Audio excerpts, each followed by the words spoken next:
they had this really strange practice. I find it really strange in hindsight, of how they would swear on things to legitimize their testimony. Welcome back to the Bible Study Discussion Podcast, where we change shirts in between episodes so that you don't know that we film two at a time. But now you know. Now you know. It's our secret. Okay. We are in the back portion. I don't want to say back half, but by verse number is not quite not the half. But the back portion of chapter 5 of Matthew. He's gathered people. They're on a hillside. He's sat down like a good rabbi to teach. And we'll be in verses 17 through 48. Today, I will pray before we get started. Heavenly Father, I love you. Thank you for your love and for your grace. God, as we read your word, help us to see your truth, to know you more, so that we can live a life, God, that brings you glory and points others towards you. In Jesus' mighty name, amen. Amen. I can read you. Didn't tell them who we are. Do we need to? I think we'll figure it out. Okay. All right. Matthew 5:17. Don't misunderstand why I have come. I did not come to abolish the law of Moses or the writings of the prophets. No, I came to accomplish their purpose. I tell you the truth, until heaven and earth disappear, not even the smallest detail of God's law will disappear until its purpose is achieved. So if you ignore the least commandment and teach others to do the same, you will be called the least in the kingdom of heaven. But anyone who obeys God's laws and teaches them will be called great in the kingdom of heaven. But I warn you, unless your righteousness is better than the righteousness of the teachers of religious law and the Pharisees, you will never enter the kingdom of heaven. Aw, snap. Oh, and snap. The kingdom of heaven. One of the things that I wrote from this is, what was the righteousness of the scribes and the Pharisees? And through the Gospels, it seems to me that especially Pharisees, are very concerned with the letter of the law and with making sure that y'all are obeying the law. Yes. We see a lot of, Jesus tells the story of the plank in your own eye before the speck in your neighbor's. Because the Pharisees knew God's law and probably kept it outwardly. Sure. But as we'll see going forward, it seems that Jesus is not only concerned with you knowing the law and keeping the law, but in our heart posture toward the law. Mm-hmm. Yeah, he later calls the Pharisees whitewashed tombs, which I love that picture of they're looking pretty on the outside and they smell like death inside. Right. And yeah, it seems that Jesus, in saying I'm gonna I haven't come to take the laws away, but to actually fulfill their purpose. Like this is what the laws are pointing to. They're pointing toward me and my mission and what is about to happen here. And a huge part of that appears to be, again, as we'll go through the rest of chapter 5, taking this from being an external behavior modification kind of situation, which I don't know what your youth group was like growing up. My youth pastors were awesome. The culture we were swimming in, though, was a behavior modification, like just get the teenagers to act a certain way. And Jesus is saying that the Pharisees are being all about that, about the external, and he wants to take it internal. So this is actually about your heart and your character. And so whatever righteousness they're displaying, the external display of it, like your actual being made rightness is going to have to be greater than that. And then he starts calling us to some things that get real hard. He does, and yeah, he's clear that he's not coming to do away with the law that they have, with what we call the Old Testament, with the Torah, because he starts many of the next paragraphs with "You have heard that it was said," and he's not saying that what you've heard is wrong, but maybe what you've heard isn't complete, Sure. or what what Pharisees and teachers have been teaching you about what is written isn't accurate or a full picture of what is intended by what God has laid out for you. Yeah, and it's an interesting, I want to call it a game, but that's still not the right word. It's an interesting thing, I guess, that Jesus does he takes these laws that feel so burdensome, and that the Pharisees, it appears, have been burdening the people with the heaviness of these things. And he says, actually, there's freedom in this, and there's actually freedom in finding how well you don't follow them and how impossible these are to do perfectly. And that's a strange twist from what we would expect. You want to read the next ones? I would love to. All right. Verse 21. You have heard that it was said to our ancestors, do not murder, and whoever murders will be subject to judgment. But I tell you, everyone who is angry with his brother or sister will be subject to judgment. Whoever insults his brother or sister will be subject to the court. Whoever says, you fool, will be subject to hellfire. So if you are offering your gift on the altar, and there you remember that your brother or sister has something against you, leave your gift there in front of the altar.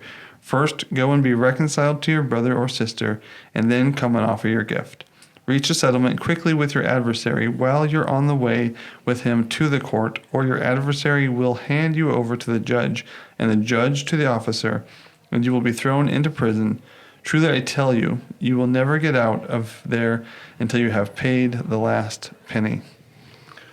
Yeah, again, just how impossible this is to follow perfectly. That most of us, the vast majority of human beings, can avoid murdering somebody. I've been able to so far. I've avoided that one just fine. If you have to knock on wood to avoid that one, I'm a little concerned. But other than that, anger I have not been able to avoid, and I don't know anybody who has. We see very, very small children get angry. Most of us have been angry at different points of most of our lives.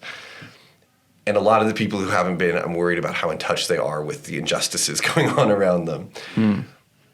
We can't avoid anger. And so it is this look at how we can construct these rules in such a way that they work well for us. And I feel accomplished in, well, I haven't done that one. Right. And Jesus saying, oh, yeah, you have. And that's not unfair of Jesus. Again, he's talking about actually fulfilling these laws and their purposes. So what was the purpose of do not murder? The purpose is to build a life-giving, not life-taking community of people. For the record, this really does say murder. It doesn't say, don't kill anyone. We can get to how we treat our enemies later. Right. But it really does say don't murder. But this is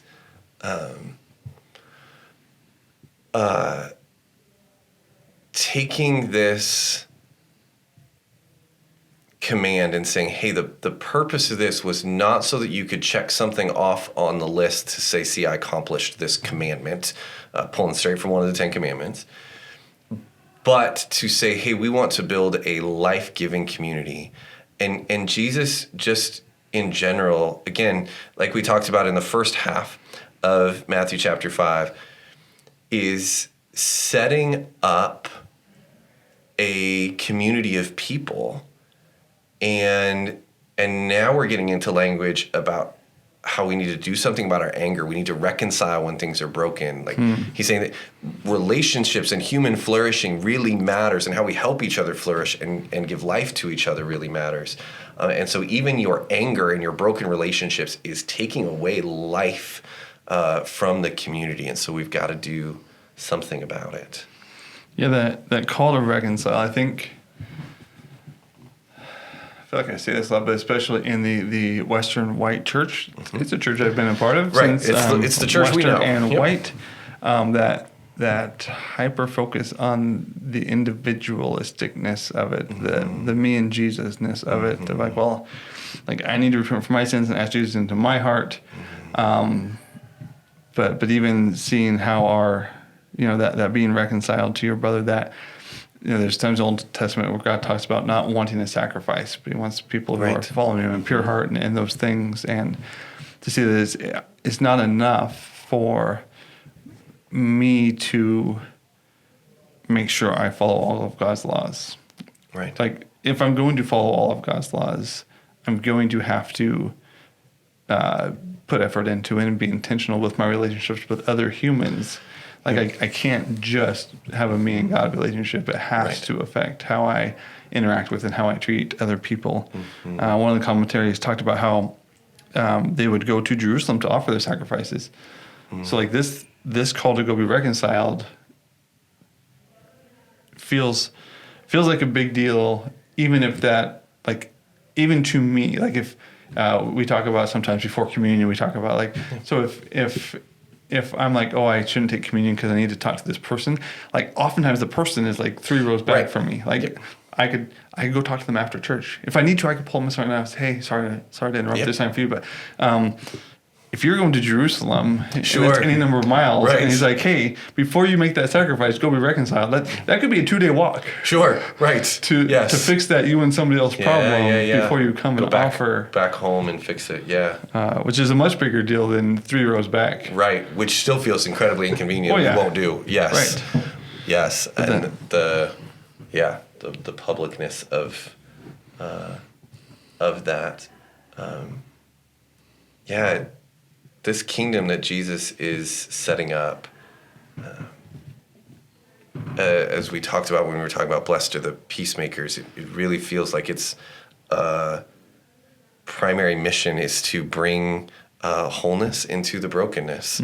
And so Jesus begins here in talking about anger, and as we go through these different things in the rest of chapter 5, just saying, look, in the kingdom, we're not going to tolerate things that maintain or create brokenness in our relationships. We're not going to tolerate anger. Doesn't mean you're never going to experience it. It means that when you do, you're not going to allow that to lead you to its fullest conclusions. You're not going to just say, oh, well, that's not a big deal. But we'll understand that our anger, like, if I'm angry at you, I don't even have to tell you I'm angry at you for it to affect our relationship. Like, it's just, it's going to create a fracture there of some sort.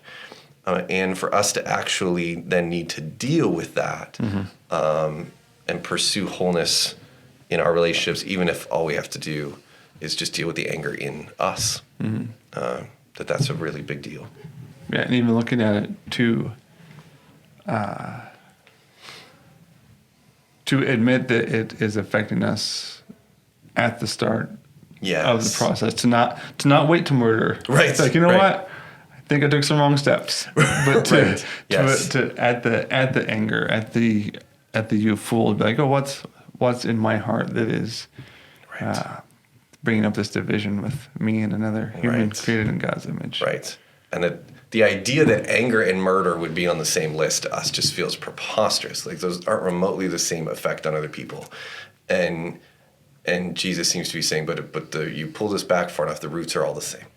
And so how do we just deal with it at the root, at the anger? Yeah. All right. Keep going. Keep going. Verse 27. You have heard the commandment that says you must not commit adultery. But I say, anyone who even looks at a woman with lust has already committed adultery with her in his heart. So if your eye, even your good eye, causes you to lust, gouge it out and throw it away. It is better for you to lose one part of your body than for your whole body to be thrown into hell.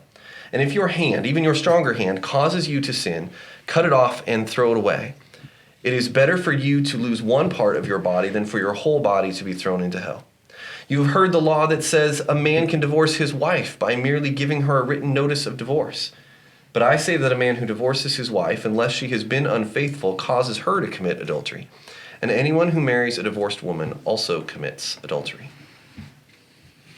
I've never thought that cutting off my hand would be the solution. No, I don't think it is. My sinful thoughts. As Tim Mackey pointed out when I heard him talk about this, if Jesus wants to avoid adultery and lust by cutting off body parts, he missed one. Which right. feels correct. Obviously, Jesus is not calling us to mutilating ourselves here. He is taking this to an extreme that gets our attention. Right. Using the hyperbole, which is how I mispronounce hyperbole. Okay, yeah, that's one way to pronounce it. To realize, but like it is worth extreme measures to like at the start, at the root of this process, like anger and murder. Like it's worth extreme measures at the anger or at the lust. Because lust left unchecked, it goes places real quick, and it might not feel like a problem at the start of lust. Sure. But can lead to a problem, and if left unchecked, and it's easy to leave unchecked, can lead to those things. And yeah, and like anger, where I think our inclination is to say, "Look, I'm just angry. It's not a big deal." Societally, even in church culture, to say it's just lust, it's just a thought, or even beyond that, to go, well, I'm just watching videos. I'm just like I'm not hurting anybody.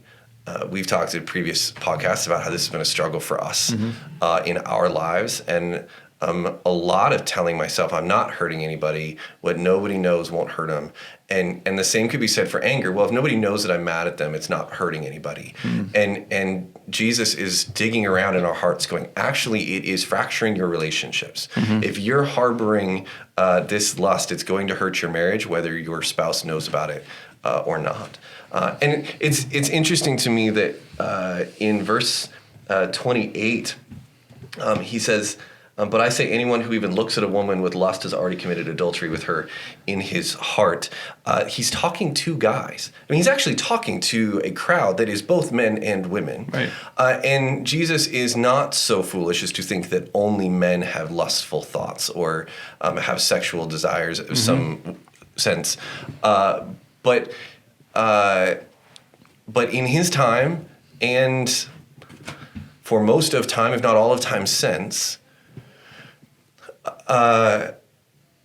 men have been driven by their sexual desires as a whole or have been the perpetrators of really degrading other human beings, devaluing human life, working in really damaging ways to human flourishing.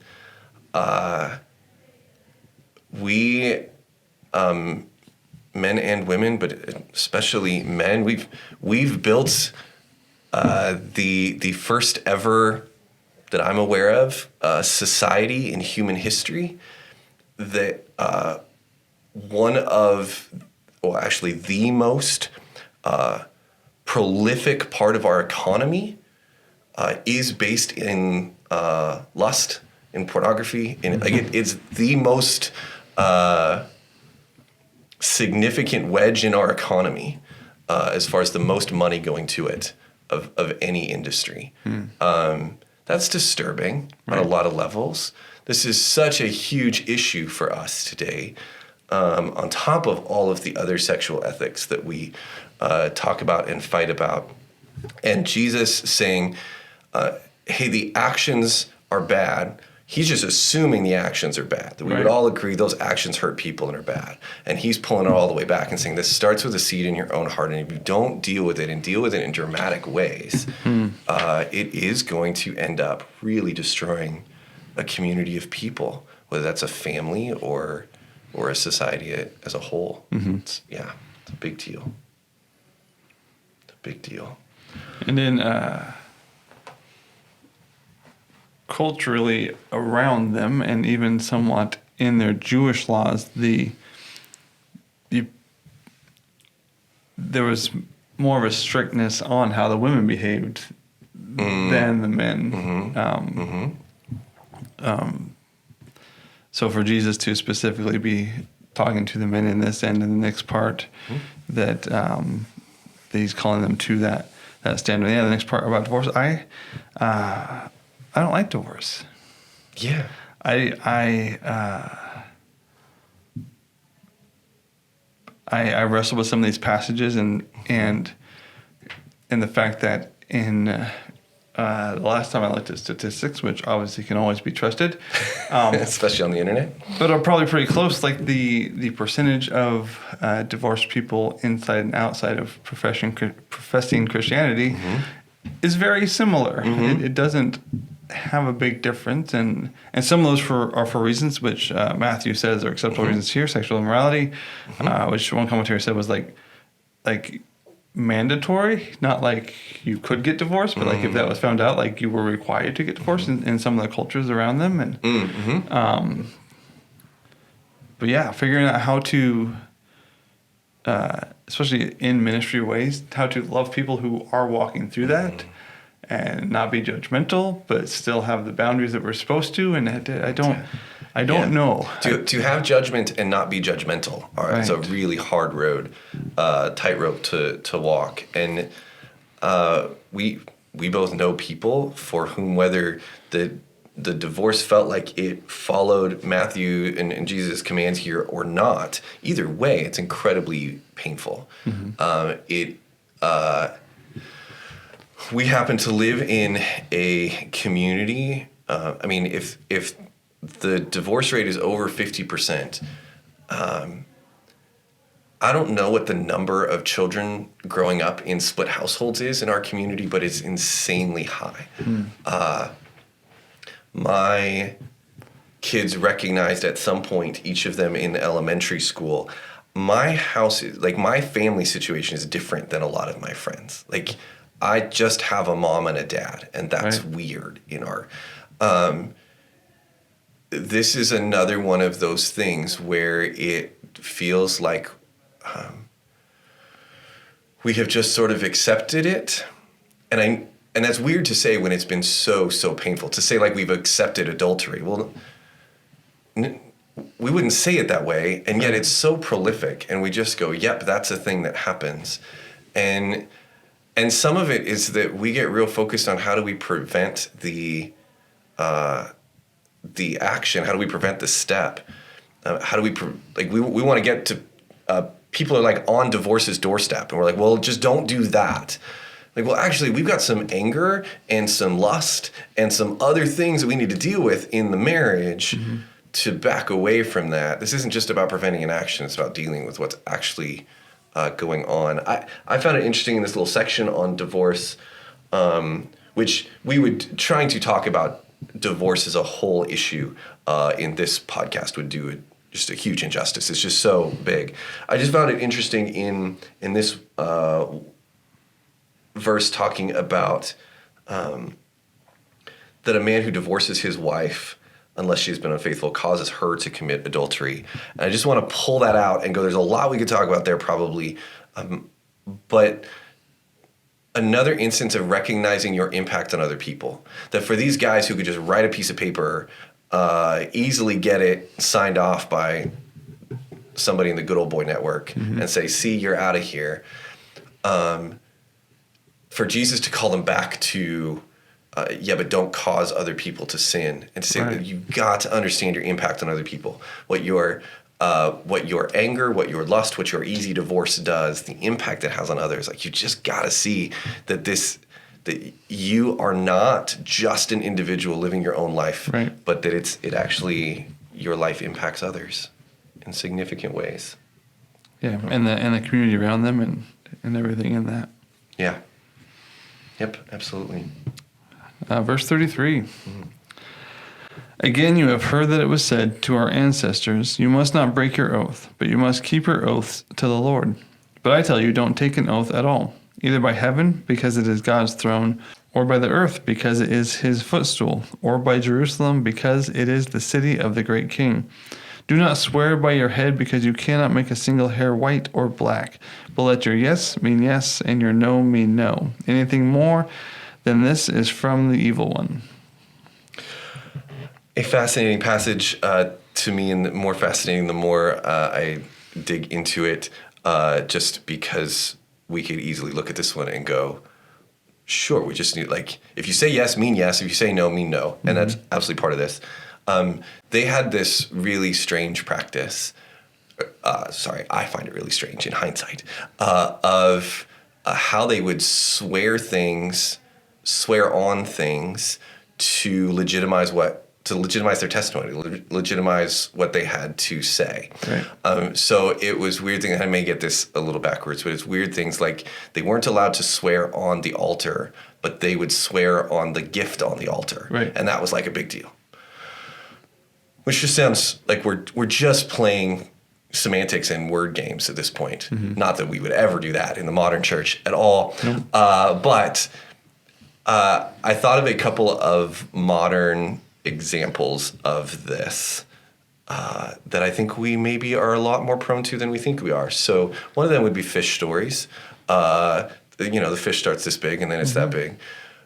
I don't fish. I don't tell fish stories because I don't fish. However, I am very tempted to alter the tone of how a story goes to make myself look better. Right. I'm very tempted when I introduce myself to somebody, or like we'll go to pastors' conferences and like, how are things going at your church? And we do want to like spin it or adjust it depending on the context to make it look worse or better or whatever. Sometimes we want to make people feel bad for us or make people think we're greater than we are. Any of that sort of posturing is the same kind of thing. I want to use words to make myself seem more legitimate. The other one that we really see inside the church is the, well, God told me, and fill in the blank. That whatever decision we've made, whatever thing we're going to do, we want to say, well, I prayed about it. I just prayed and prayed and prayed. We prayed once. And we didn't really listen for an answer because we knew what we wanted to do. So sometimes this is totally legitimate. God tells people to do things. I absolutely believe that's true. But we can end up using it as an oath of, well, God told me that I am supposed to not tithe this month because I need to buy that bigger house. Right. Like, did he... Or the 22-year-old is like, hey, God told me to marry you. Right. Oh. Yes. Right. He hasn't talked to me. I'll let you know if he does. Right, exactly. That sort of God told me language is exactly what's happening here. That Jesus is saying, don't do that and don't start splitting hairs about it. Just say the truth. And then you don't have to figure out how to cover for it. If I'm just willing to tell people who I truly am, I don't have to keep track of what lies I've told, what posturing I've done.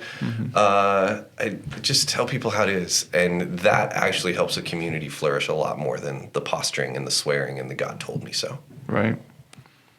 Yeah. And what a weird thing that we, like even currently, like judges in courtrooms, and we put our hand on a Bible and yes, like, oh, he's not lying now. Right. My stepbrother used to, I swear on a stack of Bibles. I don't know why the stack made it like it was like more Bibles. Like 8 of them. I swear on a stack of Bibles. But you don't believe anything that's in it, so I don't know how that helps. Like, because in it tells you to not to. Right. It tells you not to do that. Yes. Mm-hmm. Yeah, but we do. Should we move to revenge? Yeah, let's I love revenge. You have heard the law that says the punishment must match the injury, an eye for an eye and a tooth for a tooth. But I say, do not resist an evil person. If someone slaps you on the right cheek, offer the other cheek also. If you are sued in court and your shirt is taken from you, give your coat too. If a soldier demands that you carry his gear for a mile, carry it 2 miles. Give to those who ask, and don't turn away from those who want to borrow. You have heard the law that says, love your neighbor and hate your enemy. But I say, love your enemies. Pray for those who persecute you. In that way, you will be acting as true children of your Father in heaven, for he gives his sunlight to both the evil and the good, and he sends rain on the just and the unjust alike. If you love only those who love you, what reward is there for that? Even corrupt tax collectors do that much. If you are kind only to your friends, how are you any different from anyone else? Even pagans do that. But you are to be perfect, even as your Father in heaven is perfect. That sounds easy enough. Yep. perfect And as your Father in heaven is perfect. Yes. I feel like trying to take a tooth for a tooth would be hard. Like, Yes. I feel like if you hit in such a way that makes you lose a tooth, like I don't know how I can hit somebody a way to do like, and does it have to be the same tooth? Like if you use top left front, Right. Yeah. like that feels. Do I just get A lot pliers at that time? of dental or? work. Yeah. A little coat hanger. In these, in a commentaries are great because I'm not that smart. But if anyone slaps you on the right cheek, turn the other to him. Like the backhand slap on the right cheek was an incredibly more disgraceful act than just being slapped across the face, which with my strong hand would be your left cheek. Right. I did the math. Okay. Yep. Good work. I was like, oh, so like if they do the thing that is a bigger offense, let them have the smaller one too. And then the shirt and the cloak, there's plenty of times in the Old Testament, if you have somebody's cloak as collateral, that you have to give that back, like that might be their only blanket. The shirt was the undergarment was not as important. So like, hey, if they take what's kind of important, give them what's really important.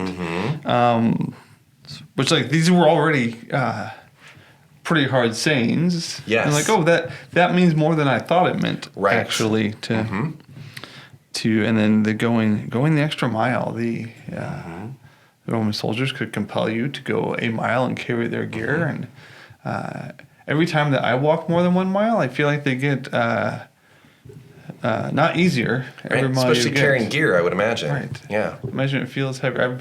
I've never carried gear a mile, but as I carry gear, it tends to feel heavier. I know it weighs the same. Right. It does start to feel heavier. I'm not as a you go scientist, but like this feels like it weighs more than it did when I began. And when your enemy asks you to do something nice for them, to say, the Roman soldier says, carry that over the hill for me, for you to say, actually, can I just take this to your house? Would that be helpful?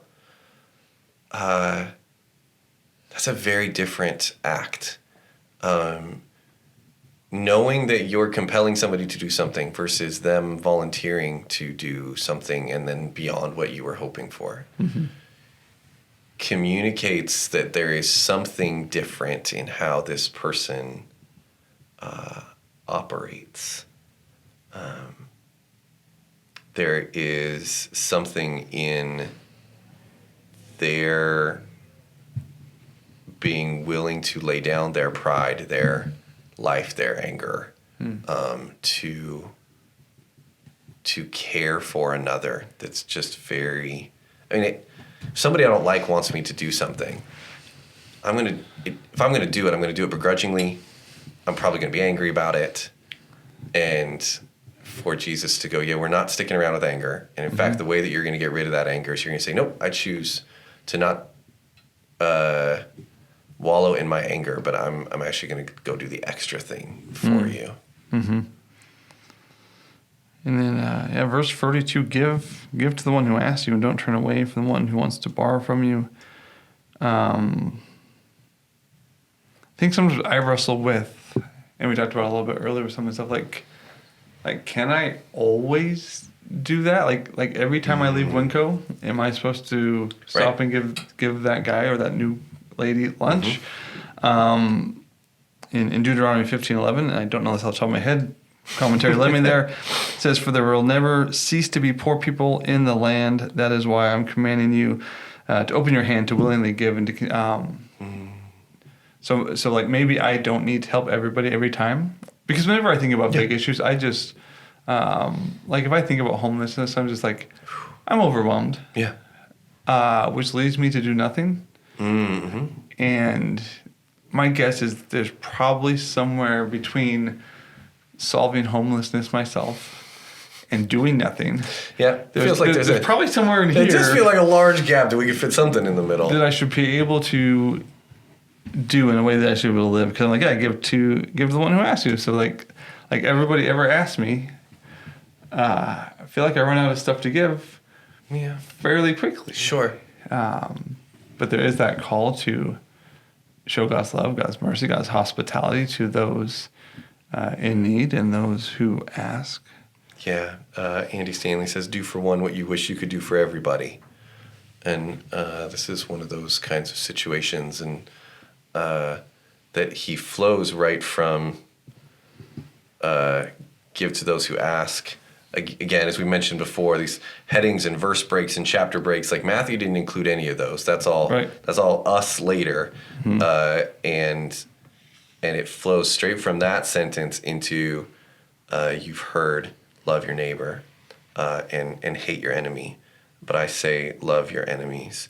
That you may not want to give to those who are asking for it, and yet there is a call to love in some practical way as we can. Mm-hmm. I think a lot of the "you have heard" that was said, like that's coming from Scripture. Love your neighbor is in the Old Testament. There isn't a command to hate your enemy. There's not. There was probably assumptions from teachers of the law, like if we love our own, then Right. I guess we have to hate our enemy. So there may have been strands of teaching, but like in this CSB Scripture notebook, Excellent. The Old Testament quotes are bold, and the love your neighbor is bold, and the rest of that sentence is not. But then, Yes. Jesus' call to pray for those who persecute you, so they may be children of your Father in heaven. Children often exhibit traits of their parents. Yes. Thought I could find the Leviticus verse real quick, and I couldn't. So that'll teach me. Right, that'll teach you to think you can get to Leviticus quickly. I know it.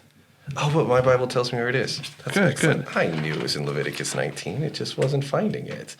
The Leviticus 19, as you said, it doesn't say the hate your enemy part. So Leviticus 19:18, do not seek revenge or bear a grudge against a fellow Israelite, but love your neighbor as yourself. I am the Lord.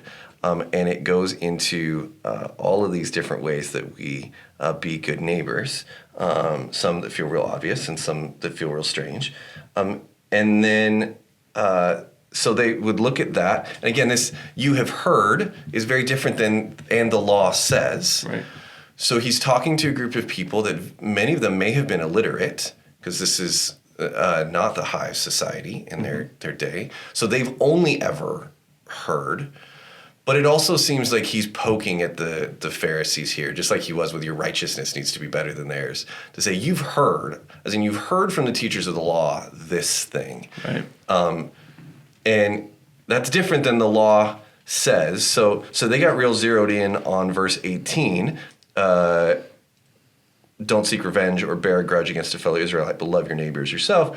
But if you go down to verse 33, do not take advantage of foreigners who live among you in your land. Treat them like native-born Israelites and love them as you love yourself. Well, they believed that the Roman occupiers were foreigners in their land, that they shouldn't be there. And for Jesus to say, nope, all of these people, those who oppress you and hurt you and are against you, those who are Israelites and those who are not, you've heard it said that it's okay to just love your fellow Israelite. Right. But I'm telling you, the Samaritans and the Romans and all of them, you love all of them.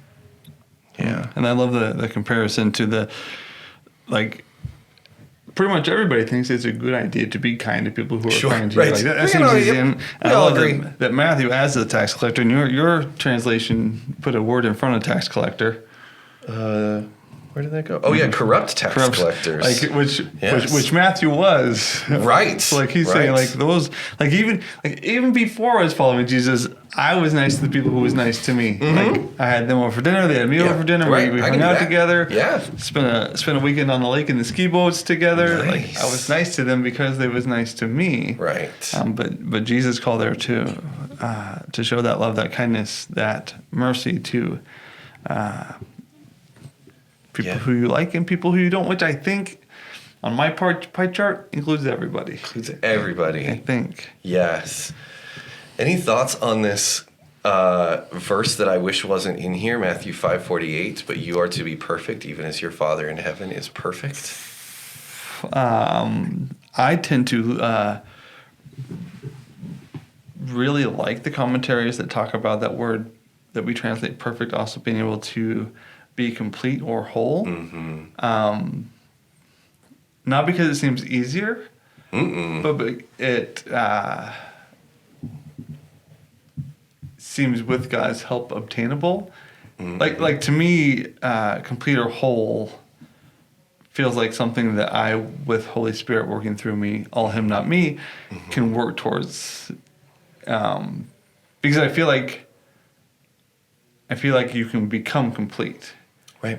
Like, I feel like perfect means like I always was perfect. Right. So the word perfect for me would be like, oh, like perfect is like I can never be perfect because I haven't been perfect. Like perfect isn't something that I can get to because like in my mind at least perfect is like always all the time, never making a mistake. Sure. But well, and perfect, when we think of be perfect, I don't know where your brain goes, but mine quickly goes to actions, to sins, to like, and for Jesus to have spent all this time going, you think you're avoiding murder, you think you're avoiding adultery, so you think you're perfect because it all looks perfect on the outside, but you are actually to be whole and to be complete, which means your outside and your inside, they match, Right. That you are, you are to be whole. And whatever wholeness you thought you were determining by carving out how these rules work doesn't actually work. So you're going to have to try something different. And then a thought that I just had just now, so have not looked it up at all. So this may be complete blasphemy. And if it is, I apologize. And I suppose maybe we could edit it out or just let me be blasphemous. I wonder if the you here is to individuals or to the group of people he's talking to. He's setting up a community here. Right. And he's setting up this community that is supposed to be whole. And he's talking about all these things that create fractures and breaks in relationship and in community. And I wonder if there's just a sense of he's calling the community of God, the kingdom of heaven, to be a people who are whole and who care for each other. Anyway, random thought. Random thought. A good thought. Yeah. Yeah, so often we read that any you or your reread individual. We're such Americans. We are such. How dare we be Americans? I didn't mean to be. No. I was born this way. You were born. I was too. And I'm grateful for it. Me too. But absolutely. But yeah, it does. We need to know what our biases and cultural lenses are, and that's definitely one of them. For me, a big takeaway. Yeah. In the back half of chapter 5.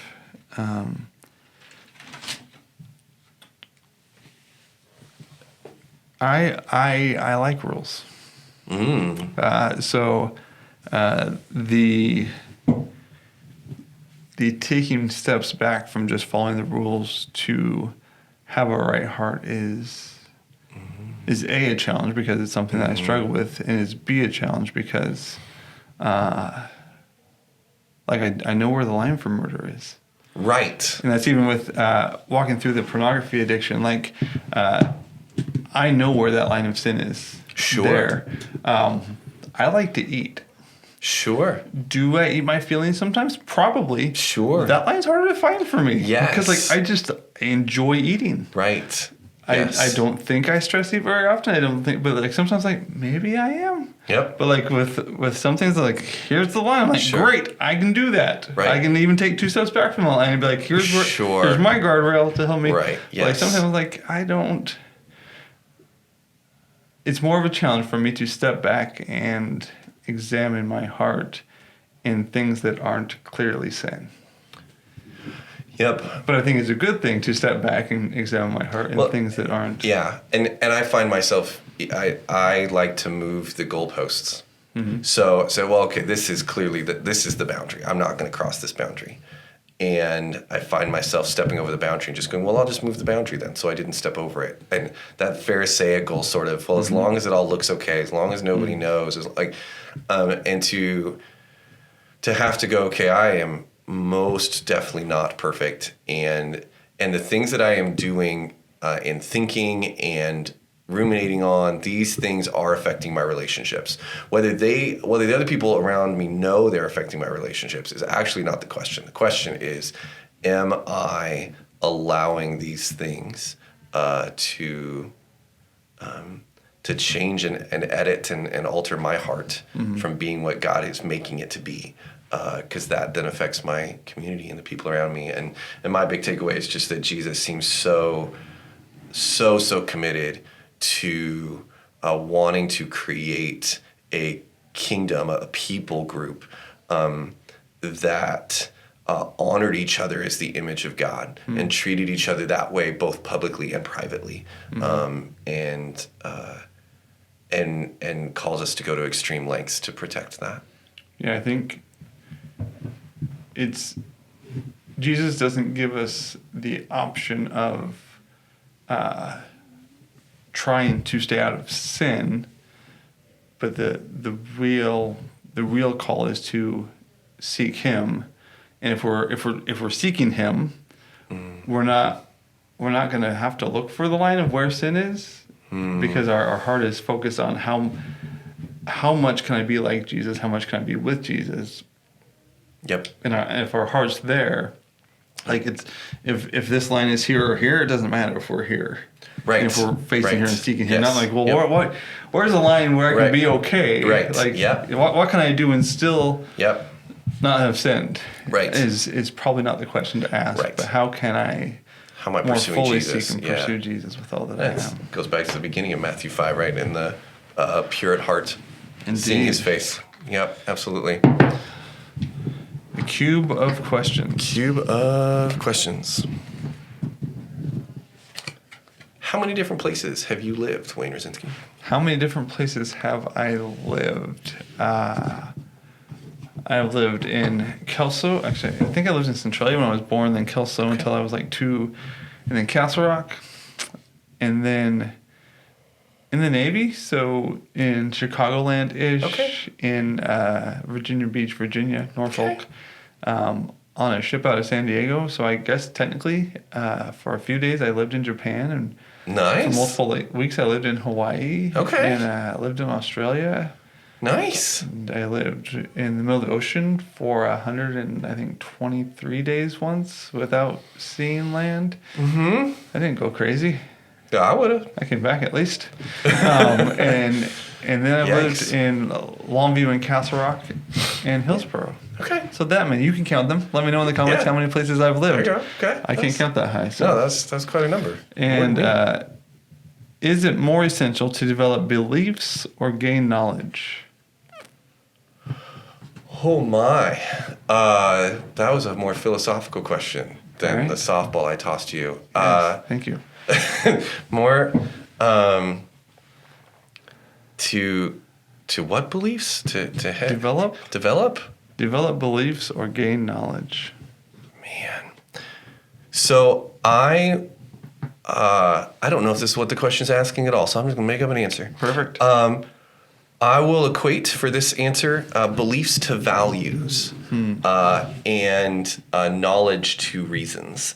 I think it is more important to know what we value and to make our decisions based off our values primarily than off of our reasons and logic. As much as I like logic and reasons, if we can logically talk ourselves into something or have knowledge that leads us to something that would violate our values and beliefs, we're backwards. So I'll go with beliefs and values. Excellent. And you can let us know in the question, how many in the comments, how many places you've lived. And if you want to answer the other one, then that sounds like lovely. It sounds like a long comment, and I would love to read so it. Good. But let me close this out, Matthew chapter 5, part 2, with the end of Matthew 28.